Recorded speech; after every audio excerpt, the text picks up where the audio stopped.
What's going on, guys? Thanks for checking out the video today. I am super excited. This is one of my most anticipated installs since I started this build. Just doing the research and looking up reviews and that sort of thing. There's not a lot of information out there on it, but here it is. And I'm also excited because Baja Blast is back in stores for the summer. So, yeah.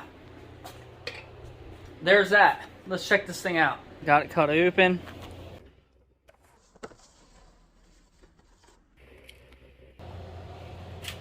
Man, she is beautiful. So I've read a lot of different mixed reviews on this thing. Some good, no bad really.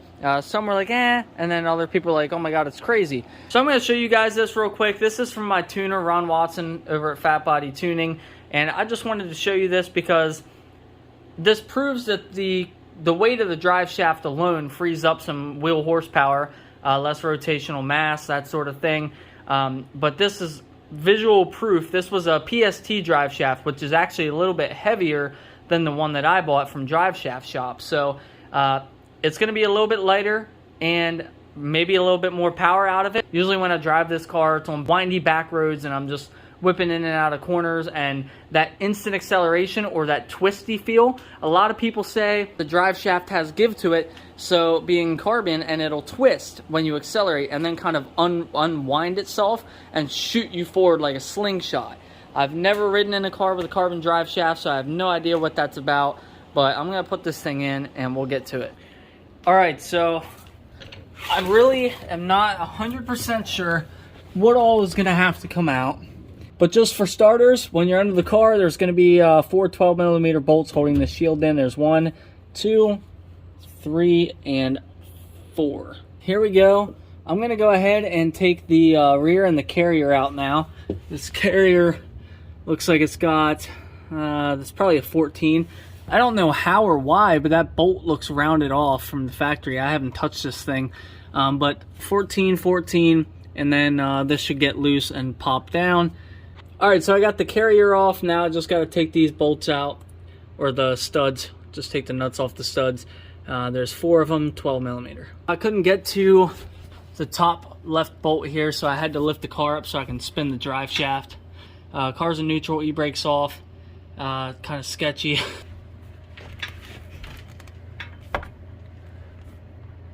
Okay.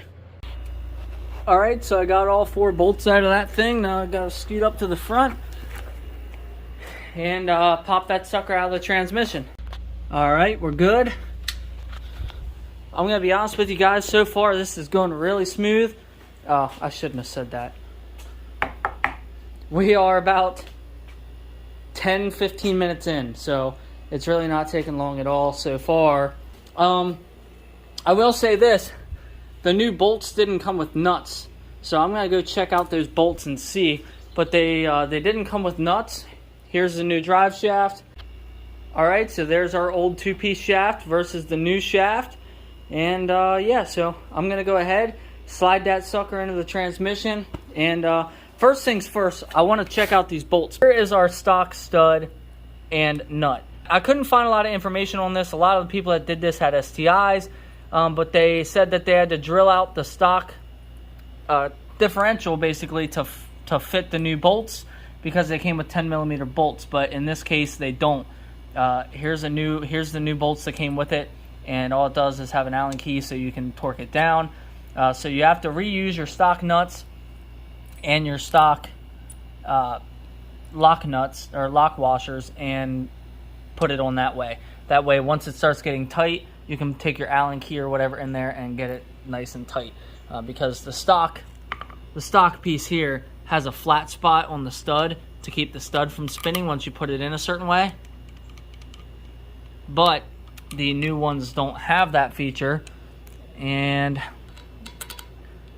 yeah, the stock ones will just spin in here. So you're gonna have to put this in like that onto the rear diff, and then you'll tighten it down. As it starts getting tight, you'll have to have an Allen key. It did not come with an Allen key, so I'll have to find one that fits this, but we should be good. Alright, so just a heads up, the carbon shaft is in. Super simple, literally just the 4 bolts in the back. Don't have to worry about the carrier and just slide the front end. So I slid the front end, bolted the carriers to the back. The only concern I had was that the factory drive shaft has this dust shield on it. And it's a smaller diameter, so even if I wanted to, I couldn't reuse it. But I was trying to get it off just to see if I could reuse it. Hold on, it's dark in here. Because you can see, obviously, we have this gap here. Now, the rubber seal in here should keep any fluid in and any debris out. But if stuff gets in there over time, it can start to deteriorate that rubber seal, which is why from factory you have that dust cover. But it doesn't look like they provided me with one, and the stock one doesn't fit. So what I did was just slapped it in there, and I asked around on the forums and the 15 Up WRX pages and stuff like that, and the couple people that have installed one said they installed it just like this and had no issues. So I'm gonna go ahead and take their word on it and just put the shield back on. They claim you can run, and again, I didn't have to pull the exhaust off or anything for this. This was super easy, just the shield. Well, I changed so I don't get crap all over my seats. I'm gonna lower the car down, pull the jack stands out, and take it for a drive. So before I take off and test this thing out, I just want to clear this up. The total install time was roughly 25 to 30 minutes. And that was probably 5 minutes of me researching, trying to figure out what was up with that dust shield. Super easy install. I didn't have to remove the exhaust. Very easy.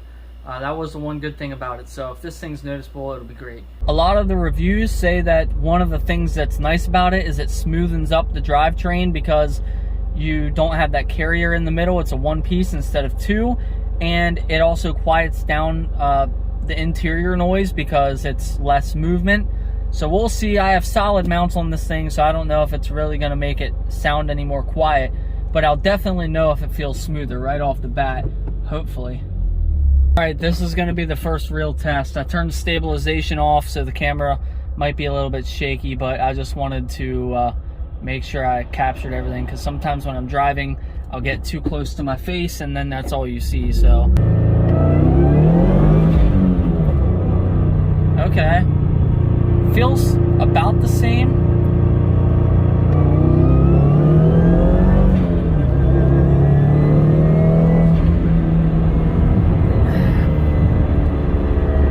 I really don't know, guys. Let me just state for the record that this didn't instantly make the car feel faster. It feels pretty much the same as far as speed goes. The slingshot effect, I'm not really feeling that either. I don't feel anything different. When I put the pedal down, boost kicks in and we go.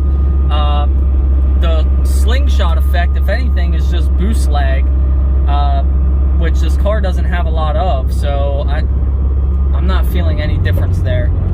Alright guys, so I'm going to cut through all the bullshit and give you my 100% honest opinion. I don't care if you buy this or not. I'm not trying to sell it to anyone. This is a 100% unbiased user experience. So, my stock drive shaft, I believe, even with my solid motor mounts, my solid pitch mount, all that stuff, I still feel a lot of slop when I'm in a high RPM, low gear, and I kind of like mash on it a little bit. It's jerky, it's clunky, and I want to see if this thing got rid of it. So I am at 3,500 RPM in second gear, going 30 miles an hour, and I'm just gonna throttle the pedal. Okay. 8 or 9 out of 10. It definitely got rid of that slop in the drive shaft that I believed the problem was. So I guess I was right on that. It definitely was slop in the drive shaft. That feels a lot better. Smooth as it may be, does it feel faster?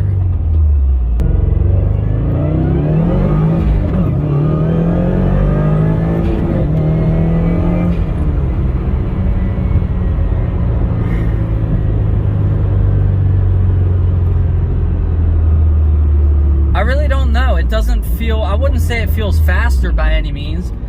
So if anything, it might have felt a little bit slower in first gear, because first gear normally it's like a boom, instant. This was more like a more controllable, linear power. The power felt like it kicked in more linear. Obviously the drive shaft doesn't change the tune or how the power comes on, or how the boost comes on, but what it does is it twists and absorbs some of that energy, maybe, I don't know, but it definitely feels smoother. So I'll give it that, it's smooth. 4th gear pull, going 60, ready? It feels exactly the same. Do I like it? Yes. Was it worth $1,100? No. 100% no, not worth $1,100. I might pay $400 for this. Well guys, I have been driving this car all day now. I got a shower, changed, drove it out into town for a little bit, went to the store, took it around some back roads. I appreciate the Driveshaft a little bit more now. It's definitely a little more than I thought it was. I do have respect for it. I think it is a good mod. It's just a little bit pricey, that's all. For the price, I feel like there's other things you could buy if you're looking for more power or better handling or quicker throttle response, that sort of thing. Alright guys, so let's talk about the conclusion of this thing real quick. I don't want to take up any more of your time because the video is getting lengthy. I just wanted to give you the best idea of what you're getting for your money before you buy one. So on paper, this thing looks great.